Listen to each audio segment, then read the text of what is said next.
दिल्लीत सुरू असलेल्या विद्यार्थ्यांच्या आंदोलनाला आता देशभरामधून चांगलाच प्रतिसाद मिळत आहे। अहिल्यानगर शहरामध्ये देखील वंचित बहुजन आघाडीने पुकारलेल्या महाराष्ट्र बंदला चांगला प्रतिसाद मिळत आहे। अहिल्यानगर शहराच्या नजीक असलेल्या भिंगार शहरामधील जे शुक्रवार बाजार आहे त्या बाजार देखील आता 100% बंद असल्याचं आपल्याला पाहायला मिळते। सकाळच्या सुमारास या बाजारामध्ये मोठ्या प्रमाणावर जी आहे ती गर्दी आपल्याला पाहायला मिळत असते, परंतु आज जे आहे बंदला देखील आज बाजारपेठेतील जे व्यापारी आहेत, भिंगारवासी आहेत, त्यांनी मोठ्या प्रमाणावर जे आहे सकारात्मक सहकार्य केल्याचं पाहायला मिळतं। कुठेतरी विद्यार्थ्यांवर झालेला अन्याय आणि नेट पेपर फुटीच्या पार्श्वभूमीवर जे आहे कुठेतरी आता संताप हा देखील आता नागरिकांमध्ये पाहायला मिळत आहे। आपल्यासोबत वंचित बहुजन आघाडीचे कार्यकर्ते आहेत, ते सकाळपासून बाजारपेठ असेल, भिंगार शहर असेल या ठिकाणी मेललोडीचे जे चॉकलेट आहेत ते देखील वाटत असल्याचं आपल्याला पाहायला मिळत आहे। आपण त्यांच्याकडून जाणून घेऊया।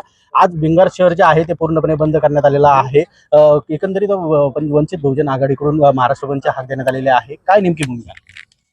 या मागे जी भूमिका आहे, बाळासाहेब आंबेडकरांनी सांगितलं की जे विद्यार्थ्यांवर दिल्लीमध्ये अमानुषपणे अन्याय करण्यात आलेला, लाठीचार्ज करण्यात आलेला आहे, त्याच्या निषेधार्थ आज पूर्ण महाराष्ट्राचं बंदची मागणी करण्यात आलेली आहे।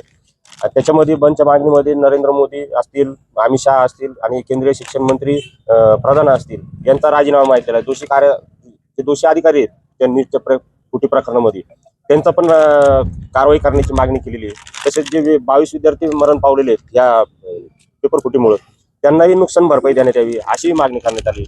त्या अनुषंगाने आज महाराष्ट्र बंदची हाक दिली। त्या निमित्ताने भिंगारवासियांनी पूर्णपणे आम्हाला उत्स्फूर्तपणे प्रतिसाद दिलेला आहे। त्याबद्दल मी भिंगारवासियांचे आभार मानतो आणि आमचे जे कार्यकर्ते पदाधिकारी आहेत त्यांचाही आभार मानतो। नक्की जे आहे भिंगार जे शहर आहे ते 100% बंद असल्याचं आपल्याला पाहायला मिळतं। कशा पद्धतीने भिंगारवासियांनी आपल्याला प्रतिसाद दिलेला आहे, कसं आव्हान आपण त्यांना केलेलं होतं? भिंगार शहर हे तर खरोखर पुरोगामी विचार मानणार आहे आणि कोणाच्या विनंतीला मान देऊन इथं आम्ही दंगे वगैरे घडवण्याच्या मार्गात कोणी धंद्यात पसत नाही। आम्ही सर्व आमचा भाईचारा आहे। प्रत्येक जाती धर्माचा माणूस एकमेकांशी प्रेम करतो, सौहार्द ठेवतो।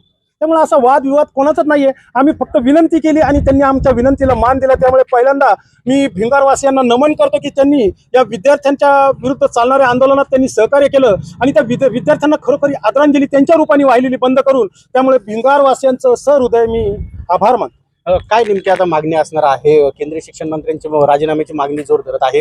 दिल्लीत आंदोलन सुरू आहे। आज जे समाजसेवक अण्णा हजारे देखील आता थोड्या वेळामध्ये आता अहिल्यानगर शहरामध्ये धरणे आंदोलन करणार आहे। काय नेमकं बघा साहेब, तिथं जंतर मंतरवर बसणारे हे भारताचं भविष्य आहे। सर्व साहेब तिथं 2-2, 3-3 डिग्री घेतलेले इंजिनियर, डॉक्टर, वकील, CA आणि जवळजवळ इंग्लंड अमेरिकेत शिकणारे मुलं बसलेले साहेब। भारताचा हा बुद्धिजीवी समाज तिथं बसलेला आहे। त्यांच्या डोक्यात फक्त भारताचा विकास आहे साहेब। आणि ज्या दिवशी ज्या देशातला विद्यार्थी जागा होतो त्या दिवशी त्या देशात परिवर्तन घडतं साहेब। आणि हे परिवर्तन गरज आहे, आज ही भारताला गरज आहे। विद्यार्थ्यांच्या हिताचाच प्रश्न इथं पाहिला जाईल। आम्हाला जसं ते हरिवंशराय बच्चनची एक कविता आहे, अमिताभ बच्चनचे वडील, मंदिर मस्जिद बैर बराते मेल कराती मधुशाला, पाठक गण हो पीने वाला पुस्तक मेरी मधुशाला। या कवितेची मला ओळख होते साहेब की आम्हाला पुस्तकं वाचले पाहिजे, आम्ही पुढे गेलं पाहिजे। त्याच गोष्टी शेण आमच्या डोक्यात घालू नका हो। आम्हाला एक सक्षम भारत बनवायचा आणि सक्षम भारत त्याच ठिकाणी बनतो ज्या ठिकाणी विद्यार्थी सक्षम घडतो साहेब।